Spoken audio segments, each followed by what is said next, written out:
Hello, welcome Okay, the everyone. Oh, go for it. Hello, welcome Nope. everyone. No, do your thing. Whatever. I'm not gonna cut this out. Hello, welcome everyone. This is another Schizoid Quest. Is a set of videos in which I interview and talk to somebody that is diagnosed schizoid PD. Um, and we talk about all sorts of different things pertaining to themselves. I ask questions, they answer the questions.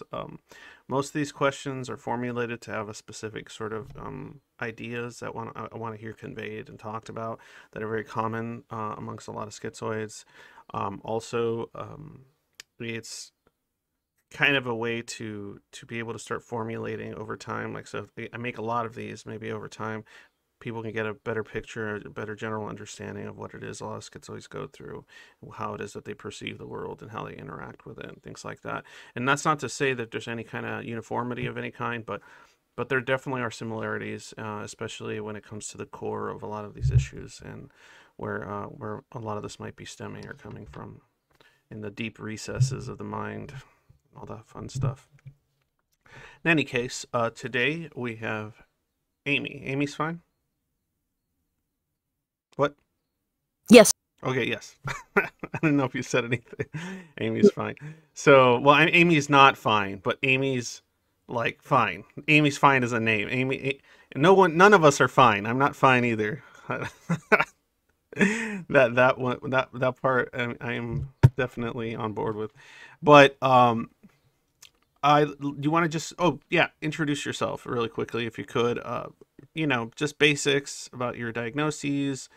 Uh, what you do. You want to shill a little bit, your thing, go for it. Just mention whatever the hell you feel like mentioning. Okay. Let's see. I'm Amy, and I originally got diagnosed, like misdiagnosed with some things in like 1997 or so as like schizoaffective and major depression and generalized anxiety and PTSD, some of which I have, but I don't think I have the schizoaffective. But then I was re-diagnosed, a few years later with schizoid, and they got rid of the schizoaffective, and later with bipolar 2, or no, bipolar 1. That's the one with the more extreme episodes of mania and such that you need to get the diagnosis. And I do several things. I do like the Creepy Weird podcast with my friend Jamie. We do like all things creepy and weird on YouTube, and I also do Internet Kindness, where I do more schizoid type videos, as well as philosophy and art and Whatever the whatever hell you else. feel like doing. Whatever I feel like doing. Yeah.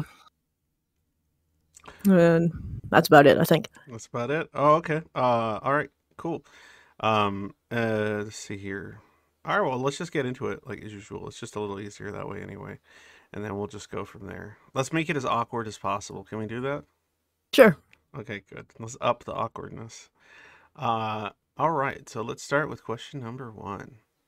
Would you describe yourself as a floating head? Do you prefer concepts over objects? What are your emotional attachments connected to as far as what you prefer? Um, well, I've had dreams about myself being a floating head and stuff, and I don't like taking full body pictures, but I think that's body dysmorphia also, as well as being stuck in my head and like intellectualizing defense mechanisms. And let's see, I think I'm more attached to like ideas and like learning about philosophy and watching movies and reading books and stuff rather than a lot of concrete things and relationships with people. Concrete things. I always love that. So could you give us an idea of some of these concepts that maybe have sway over you? Like some, if you can pop any into your head right now that are ones that you go back to a lot and ones that Um, you attach yourself to pretty often. yeah, I like to do things like journaling and just introspection and reading on like existentialism and stoicism and paying attention to my dreams and analyzing them and things like that, Well, I those are suppose. activities associated with the concepts, but what are the concepts Well, themselves? the concepts are dreams and philosophy So philosophy, and any, psychology, any particular types of philosophy? stoicism and existentialism. Those are the ones you gravitate toward the most. Yeah. Okay. Would you describe yourself as a minimalist who performs only the most crucial activities before returning to your thoughts? how do you essentially perceive the day-to-day activities you have to do? Is it something that you just want to get over with because it's in the way of being able to go back to your mind, or what's your Well, I relationship? try not to get stuck in my head too much these days, so I try to make a point of like walking and doing things. But I mean, for my 20s and 30s, I slept on the floor because I just saw no point in buying a bed. Because I mean, it just takes up space. You have to move it when you move house. Things like that. I mean, I don't like owning too many things, other than things I use for my YouTube channel. So I'm curious, what changed your opinion on beds? My mom bought me one last year for my birthday, and I just sort of accepted it, I guess. I used to sleep on couches a lot, I slept but on a wooden coffee table for a while just because I had it, but um, usually floor. so it wasn't really because you made some effort to go. No. Beds is okay. It's just you got a bed, but when you use the bed, did you discover, oh, this is actually much better? It took me months to get used to sleeping on it, and I had to take like pills, sleeping pills and stuff to get used to it. I'm surprised you didn't just get rid of it Hmm. or sleep under it. Um, have you ever slept under a bed? I've done that Yeah. when I was a kid. I think Well, I it used depends on the height too, but this one's pretty high, so there is room. I found it kind of cozy to. I've done that before when I was a lot younger. I would like go take a nap under the bed, Yeah, I slept especially in a tiny closet in my old apartment in Pittsburgh for a while, sitting down, laying down. laying. Oh, so well, it wasn't that tiny though. I mean, if you could Mm, lay down, unless you were in a fetal position the entire time, maybe. probably, yeah. Oh, okay, well, that's a common. With a blanket. Yeah, you return to the womb and Hmm. Womb regression. womb regression, sleep, always a blast. Okay. Is your immediate environment somewhat neglected? Would you consider it neglected? Yeah, but I don't want to show you it. Well, I mean, no one's asking you to show me, but I'll take a picture for you later. no, Not on camera. hence the background, right? Yeah. Yeah, but hey, it's pretty. I like it. But what I was gonna say is like I'm asking you if it's neglected, and if it is neglected, in what way? Like, would you say it's neglected? Have things in like plastic crates and such, usually. And like I have a bunch of books on the floor and spiral notebooks that things I'm working on for videos and things. So I just just kind of leave there. kind of piles of random props and things and whatever is around. Yeah, Do you know where most of it is if you needed to find it? I know where everything is. Yeah. Yeah, it's not funny how that works. Mm. I had a similar room too, so that's relatable. I had piles of all kinds of things. Would you say that part of that neglect is like say food trays or kind of like things like that, like forgotten like soda cans or No, um I don't eat in here. No. oh, okay, that's good. All right, good. I've always I relate to that because I always had Well, maybe like there's like, well, there you go. But but you don't have that's from today. like a Chinese food from like 5 days ago or something like that. No. That's good. That's good. That's when things can get a little dicey. Yeah. Bad for your health and stuff. The dogs would eat it if I did anyway. Well, there we go. And it probably wouldn't last that long anyway. Another question. Do you oscillate between meaning and despair? Sorry. Yeah. Or do you feel consistently empty? Like, what's your kind of No, I dynamic? go back and forth, but I have to take sort of I have to make pains to go into not despair basically, and I have to read books and like do therapeutic things and journaling and self-reflection and reading up on philosophy and focusing on positive things on purpose to improve my mood. If you weren't focusing on the positive things, would you just intuitively oscillate, or would you be dragging yourself toward the despair part more often? Well, probably more toward the despair part. Like in my 30s, I was really sick, and it just sort of got stuck there. And where would you say some of this despair stems from? Mostly being sick and being Like in debt physical from medical ailments, bills. like medical Yeah, ailments and things like that. yeah, and medical bills and Okay. student loan bills that I couldn't pay because I was in the hospital a lot of that time. And Money and I guess, health. yeah, and just a lack of being around people, I guess, and that just makes me feel like there wasn't any hope for the future, I suppose, in my 30s. So that whole the fun time that is the schizoid dilemma, right? Was kind of fucking Yeah. with you, which is the you want peeps but you don't want peeps at the same time, or too much It's not that peeps. I didn't it's not that I didn't want to be around people, it's like I didn't have the energy to go outside, basically. I didn't have the energy to keep up communication with people. Oh, okay. So how do you define? That's curious because usually that's not what I hear. I don't hear that Well, you don't want to be around. I But also felt like they wouldn't enjoy my company if I was around them. yeah, but if when you say being around people, how do you Mhm. that could mean a lot of things. That could be just around them, as in being in a place that people are at, Mhm. and or being with a group of people and interacting with them in a consistent basis. What are you describing? Well, I don't usually talk a lot when I am, but I mean, just hang around people is fine, yeah. But I mean, it took me years to get better at that, to So, enjoy being around people, so basically. do you find something um, helpful about just not necessarily interacting with people, but just having people around you that are At doing least whatever they're doing? at least some of the time, yeah. I mean, I like being around animals more, but I can be around animals around people too. No, it brings up a really interesting point for me because it's not usually the um usually when I oh were you well actually this is a better question because you're in your 30s like me. No, I'm Uh in my 40s. wait, what? I thought No, you I'm were 41. Oh, I thought you were 39 for some reason. I'm dumb. Mm. Okay.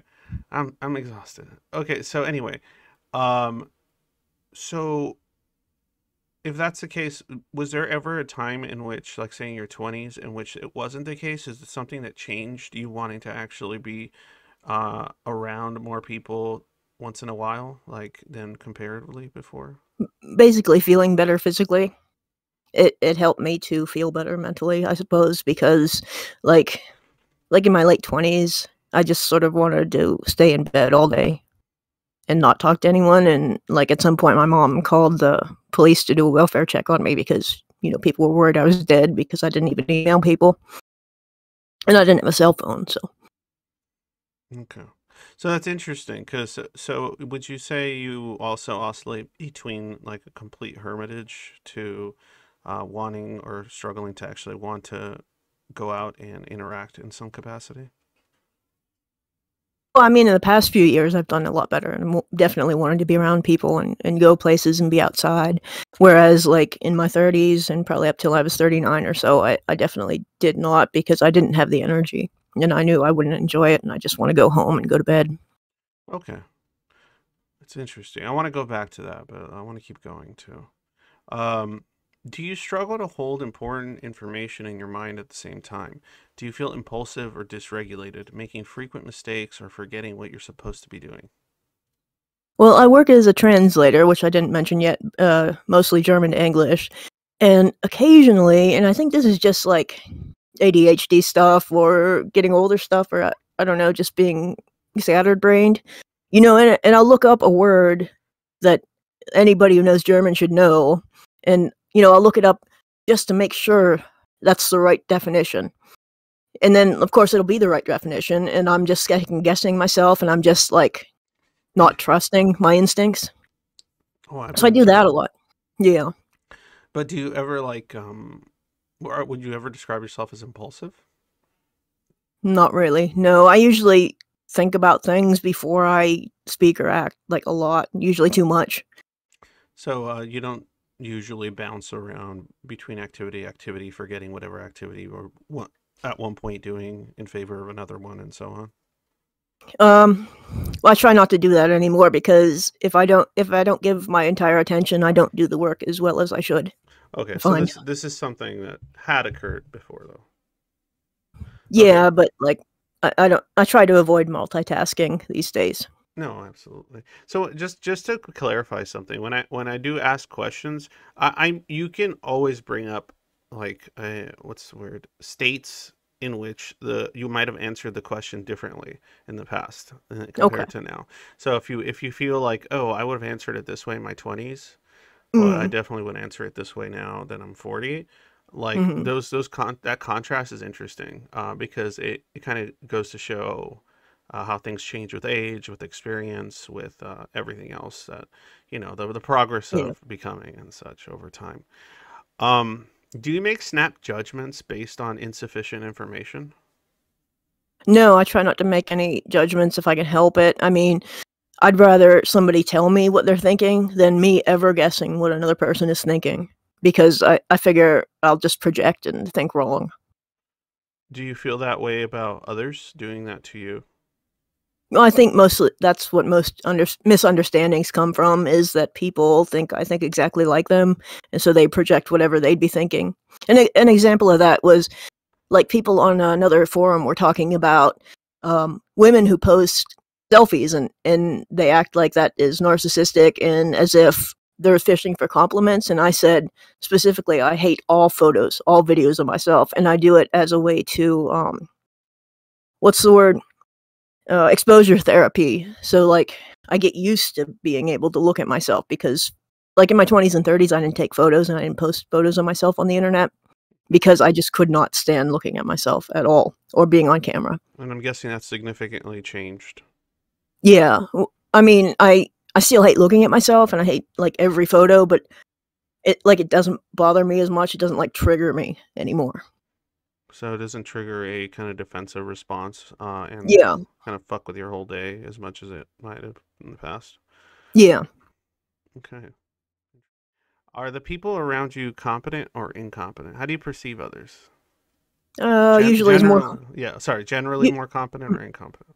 generally more competent than me in most ways, especially socially. Could you elaborate a little further?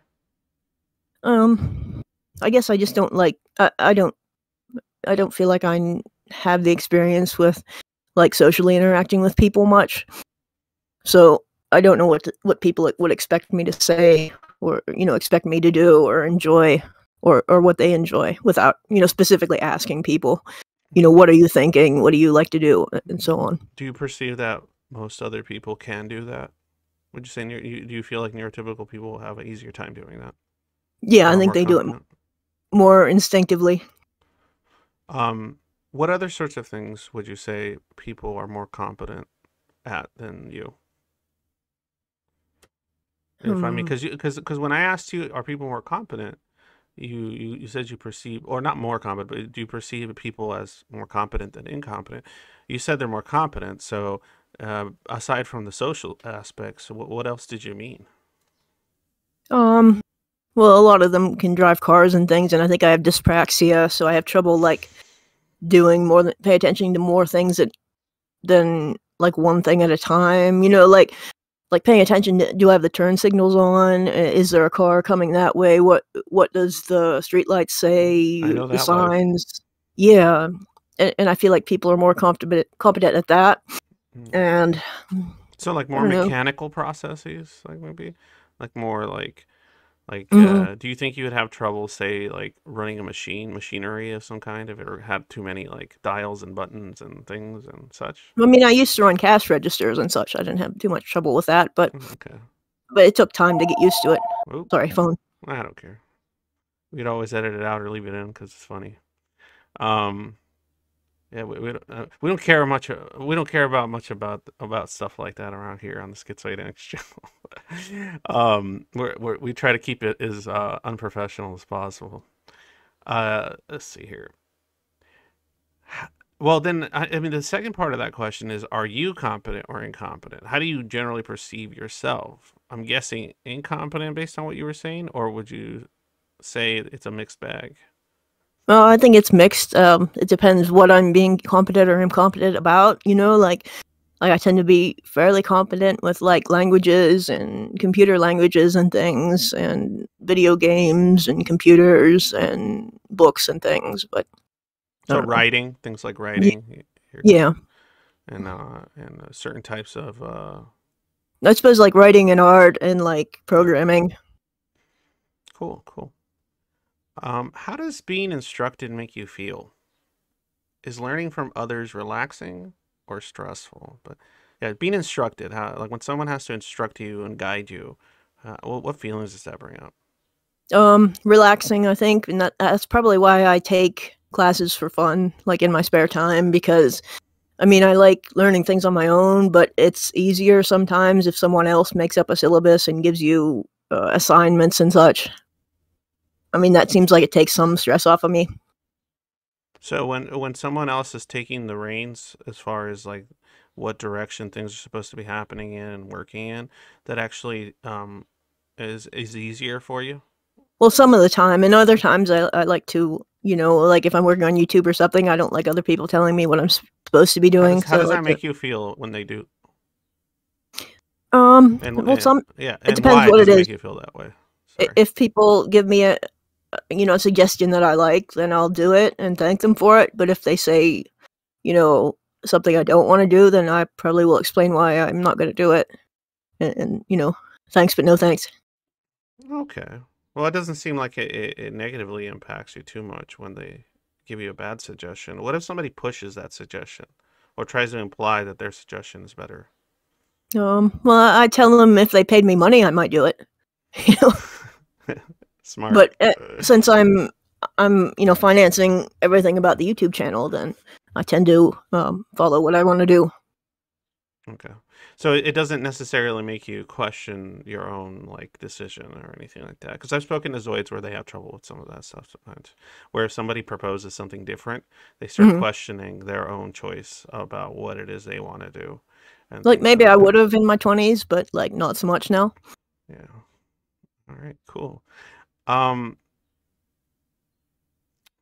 do you primarily experience other people as in like groups, friends, family, allies as objects, tools, um, like people that are in your in group? Would you consider them more obstacles or objects or tools or something like that, or do you see them differently? Um, hmm. Like for friends, family, allies, stuff like that. Well, I guess probably transactional sort of things where if I can help you out, then it's great if you help me out too, or something. Okay, so like reciprocal kind of things. Yeah. So, but do you perceive other people like that as like as objects essentially, like as like do you have an interpersonal connection to these people, or do you just have more like of a connection to them by other means? It probably depends how long I've known them. Like I mean, most of the time I only talk to people I've known for like 30 years. Like I don't talk to many people on the internet unless it's like, for YouTube networking or something. Oh, that makes sense. What about outgroup, rivals, enemies, villains, predators, whatever? How do you view them? I Objects, don't tools, or I don't feel like I have any enemies. I mean, I, okay? I don't. It's either like I like you or I'm indifferent to you. I don't like hate anyone or anything. I don't think. You said I don't think. Why do you say Well, that? I mean, I can't think of anyone I hate. So then okay. I thought you meant like there's a possibility that you do, but you're unsure as or could No, I express pretty it. much. I feel like I pretty much get along with everybody, Okay. unless there are like misunderstandings or something, which I can't do anything about. So I just move on. So would you say that this is more like an inability to hate other people, or a something keeps you from hating someone, or do you generally find a reason not to hate someone even if they're cruel to you or bad to you? Hmm.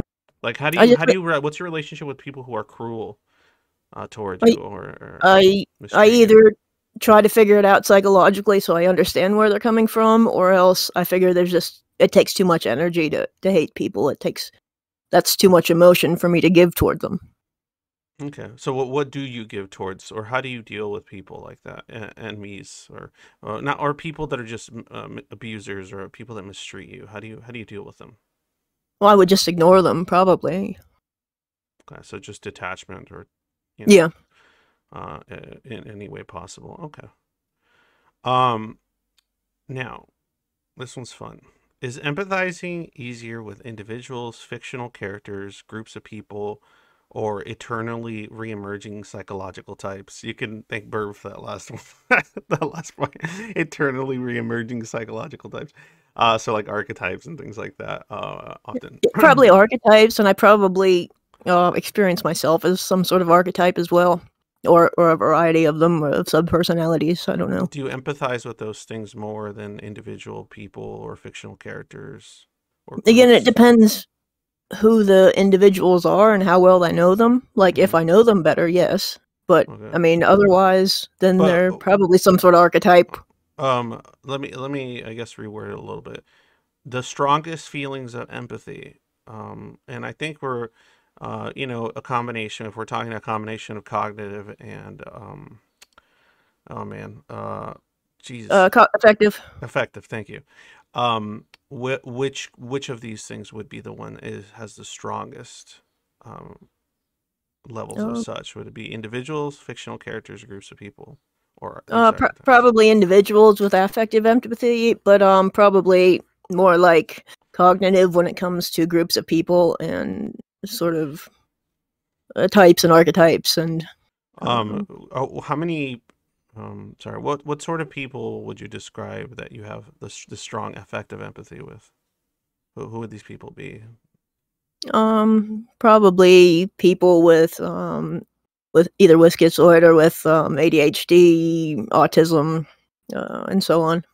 So other neurodivergent folks, it's easier to have that affective Mhm. or develop it. Okay. I mean, Um, I have good friends with like BPD and stuff too, but I can't be around them all the time because of too many emotions. But because I'll start like they'll start bleeding into me, and but I mean, I still consider them friends and such. when you say bleeding into you, are you referring to like they does it make you feel engulfed or I have poor boundaries, and I'll start if they're anxious, I'll start to get anxious, basically, or something like that. or Or if or they're dysregulated, I'll get dysregulated. okay. What is a that's curious too. What would you say a dysregulated Amy looks like? Just anxious and withdrawn, Okay. and yeah. Cool. Do you primarily relate to parts of yourself as cherished friends, cold objects, or hated enemies? So the parts of yourself. What's your relationship with the parts of yourself? All of the above. I mean, I've definitely had a better time with being having what's it called, self compassion lately, but it's taken like doing things like trying to imagine what my infancy and early childhood was probably like, Uh, and well, just to elaborate a little further, what parts of you would you consider cherished friends?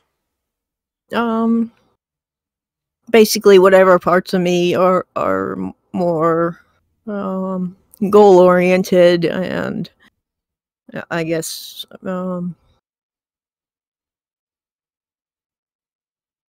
the parts of me that actually accomplish things and try to get things done, I guess. So the more competent parts of you that like, Yeah. so those are your favorite parts. Hmm. What parts are you? What parts of you are you indifferent toward, or cold, or just kind of, Hmm. if there are any? If not, then I'm not sure. I know it's a weird question. Well, how Mm. about it? What parts do you hate or dislike? Basically my physical existence and my social skills. I don't like. So, what is the? uh, mhm. So, how do you manage that relationship? Um. Well, I feel better after like losing 100 pounds from when I was in the hospital, and prednisone makes you gain weight. So I feel better about that somewhat, and with like taking more charge of like exercising and lifting weights, and I try to get used to things by dyeing my hair. I think that counts as like that and makeup counts sort of as somatic therapy, where you get more into your body and are less in your Oh, head. that's interesting. So, what you're saying is, some of the your presentation, your aesthetic and stuff that you like to Hmm. present, that's another method that you use to feel more in tune with aspects of yourself or parts of yourself.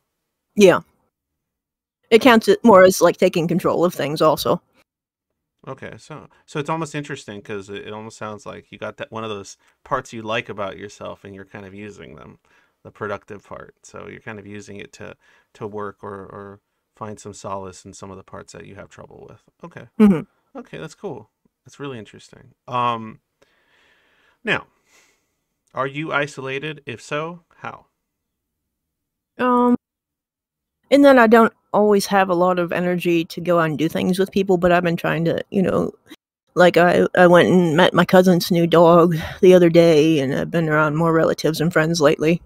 Uh, Does You it know, does it always feel good to be around them, or is it sometimes not good? well, sometimes I have to force myself to reframe the situation, and like if they keep telling me the same story over and over again, rather than being annoyed by that, I think if they keep telling it, then it must be something important in their life, and I should also be excited about it. Do you actually get excited? Yeah, Okay, so reframing it actually allows you to reframe your emotional connection my to someone response. or response, Yeah, and it isn't masking. no. That's interesting. How much masking have you done, would you say, throughout the years? Well, I mean, I used to do customer service, so lots of it Well, then. that's normal, but I'm Yeah. talking about amongst your interpersonal communication with other people outside of a work environment. Yeah, I try to be as honest and literal and direct as possible. Like even though a lot of people aren't and they don't expect that, that's just how I. So you're more overt. If you were to describe Yeah, the schizoid type, you would be considered more in the overt yeah. um, department. Because I'm Mask City, I'm a covert, and I stopped being a covert schizoid for a while now.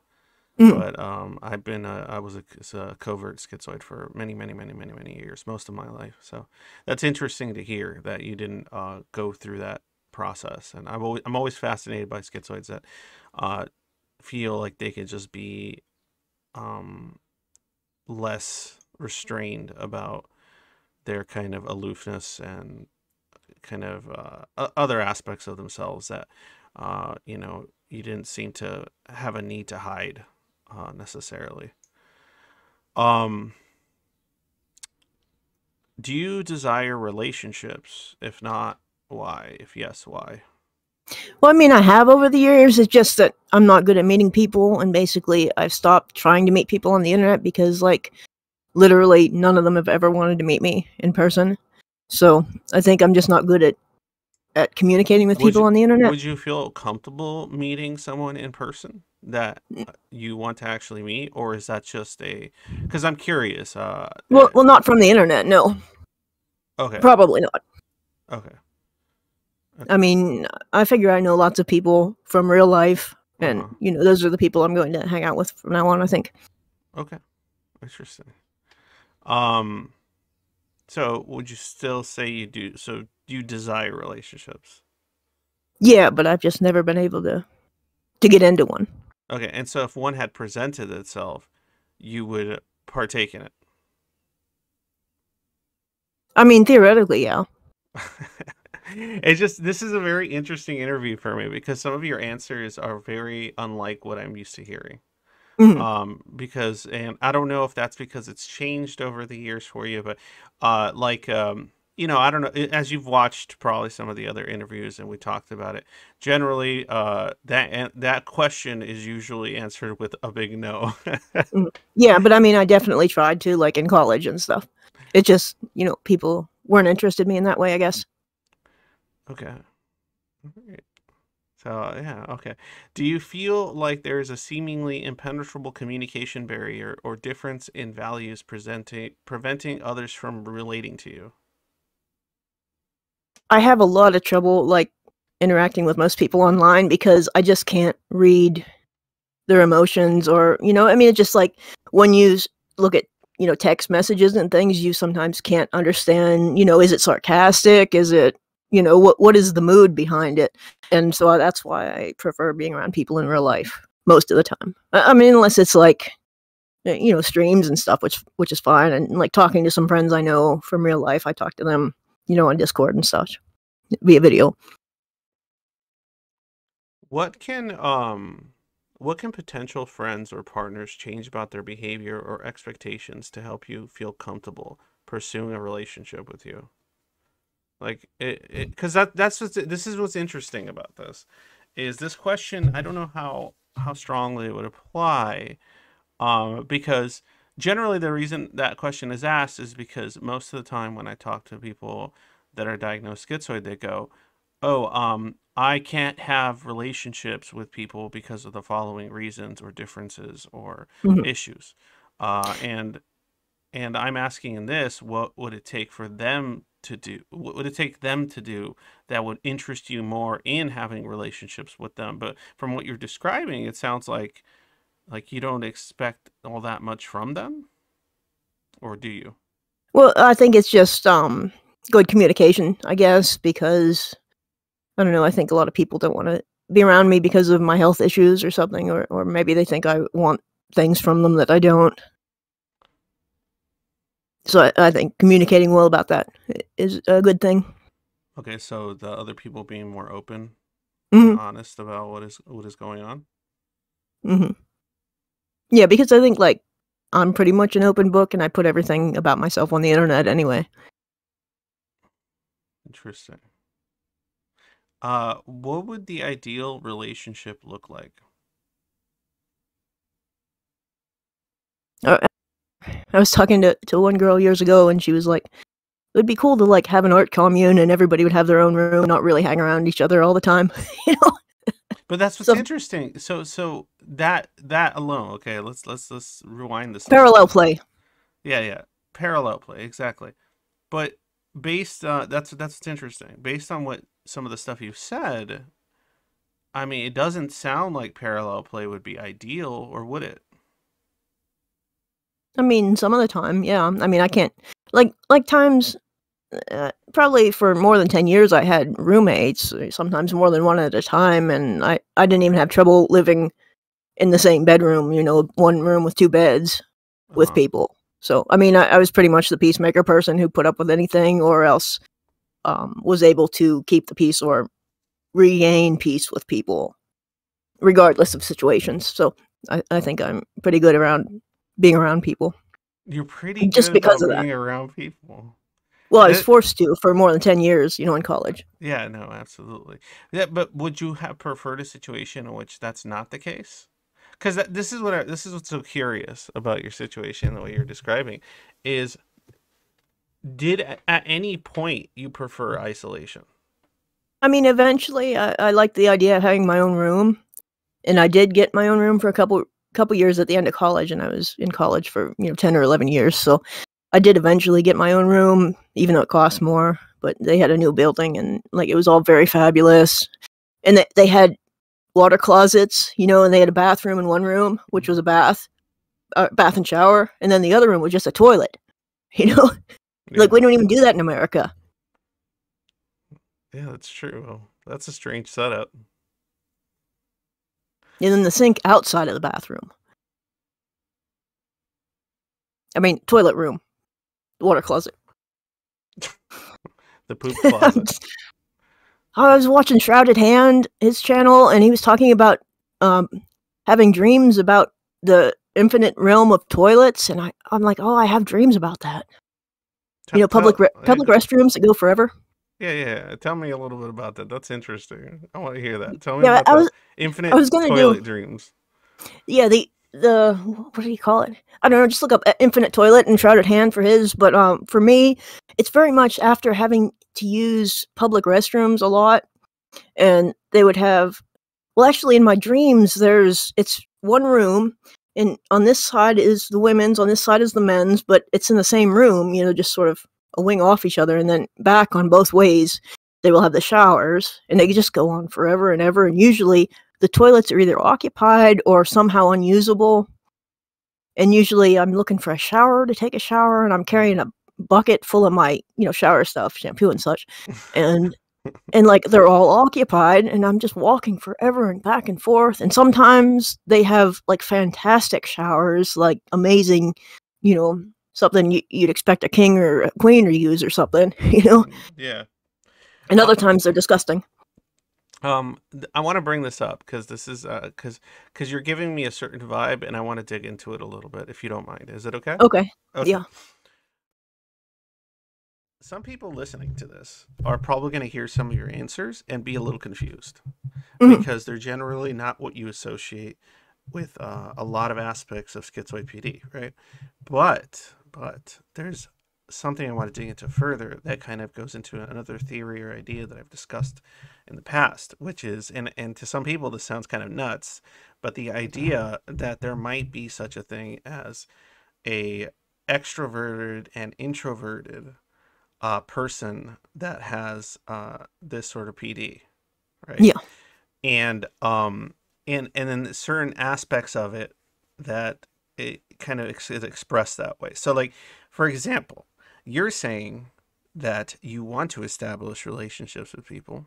You're saying that you would like to put yourself in situations that were in which isolation isn't the only your only method of living, um, and things like that.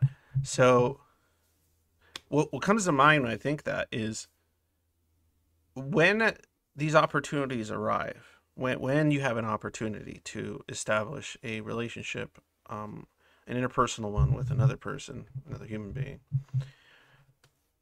why, when you say that they fail or they don't, culminate into anything, you often bring up that it's because, oh, my medical issues or my this or my that or, Mhm. okay. So let's set that aside a little bit. What I want to know is when somebody is, say, making any kind of effort to establish a connection with you, um, do can you manage to actually connect to them? But or do you that's the question. Can you manage to actually connect to these people that you want to connect to? Yeah, and I mean, if there's shared interests and shared, I don't know, worldviews and such, yes. But are they interpersonal connections you're establishing? Yeah, I think so. You think so? Are you emotionally you become emotionally attached to them? Yeah. In what capacity? I mean, I guess if I give a damn about, uh, if they're having a good time or not, or in general, and at the specific time, I guess. Interesting. Interesting. Because I think I understand what you're saying. It's just that it's Well, I think it really, also goes back to Gun Trip's idea of covert and overt, and I think a lot of yeah, people yeah, misunderstand that as you have to be one or the other, whereas yeah, Gun yeah. Trip himself says most people are either all of the above or a little this and a little that here and there. Yeah, could you explain that a little bit further? Your thoughts on that? Yeah, I But think that's also a thing that changes over, like, from one year to the next or one decade to the next, or else from one person to the next. mhm. Whether, what kind of phase you're in, if you're in a more, like, introverted and withdrawn, womb regression phase, or if you're in a sort of healthier mindset or more, Are you less referring to neurotic. are you referring to like, I don't know, directly referring to, but are you kind of referring to that self and exile kind of quadrant thing a little bit? I'm talking about the list of overt and covert characteristics. It's on the Wikipedia page for that. Oh, okay. That's So the characteristics. No, because I was thinking like, you is like what events occur that say make you want to be in exile? um, it's basically physical pain and health problems and financial problems. Okay, so it's not people that make you want to exile yourself? Not usually. I mean, it could be, I suppose, but Interesting. I Interesting. mean, it depends on the people, and if I like what they're doing or what they're about or not. I mean, I talk to a lot of people. Like the reason I keep my Facebook is just for networking with people like artists and musicians and my old college professors and such, because I like basically what their hobbies are, and we have similar worldviews and are able to thus connect to each other via those things. Fascinating. Okay. Last section here. What is the nature of your inner landscape? Schizoids are often described to have these inner worlds, these deep, elaborate ones, that kind of sometimes bleed into their reality sometimes they don't, but nonetheless, they have usually an interest in being inside or internal in most cases because it feels more comfortable, more safe, and so on and so forth. What would you describe yours to be like? Well, I think I do what I can to make it more external, but I think in the past, like especially distant past, I feel like I had a very strong idea of a false self, which was very much masculine and very much, I like to say, like Samuel L. Jackson in Pulp Fiction, or else Clint Eastwood, or somebody like that, some gunslinging, bad Yeah, MFer and such. But and I think that was what Sam Keen and others have referred to as character armor, which is the false self, which protects the true self, which is weaker and more scared, until the weaker and more scared uh, true self is able to emerge more fully once you introspect and psychoanalyze and such. got it, got it. But other than that, I'd say that I like to imagine, myself actually accomplishing things and getting things done, like writing more and getting more videos out, and like animation, and working on more like programming projects. And then, ideally that would be also in real life, but you know, time is a thing. So would you say you spend a lot of time inside yourself, just sort of coming up with ideas and project ideas and things of that Yeah, and like nature? like journaling, and then self reflecting, and analyzing whatever I had thought about or written down. Interesting. Okay, well, I think we got everything we need for this one. Is there anything else you want to go into or mention or ramble on about? Uh, I don't care honestly, because Hmm. or if there's some aspect of your relationship with the world and that you want to touch on. Well, I think like just as suggestions for others, I think it's helpful, not just to read existentialists, which most people talk about.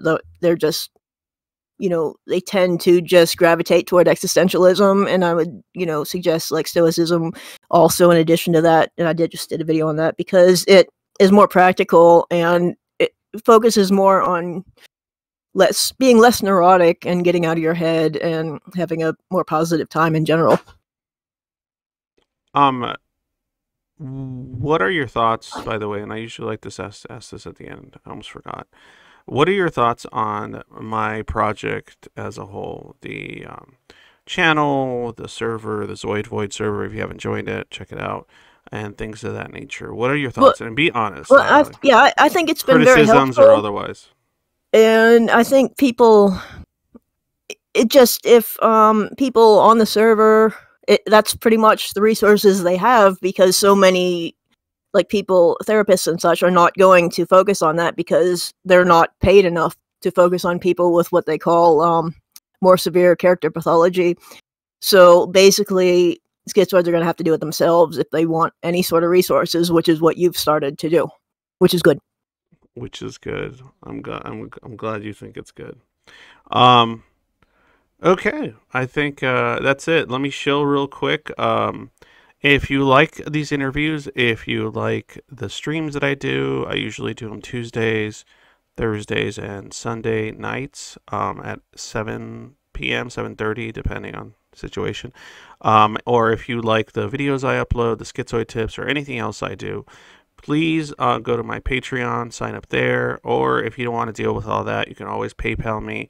Or if you want to set something up to where I talk to you directly, do like a 1v1 type thing where you need an hour or 2 hours of my time, we could set something up for that too. So I got plenty of advice and plenty of information that I can convey to you, and hopefully will actually be of great use.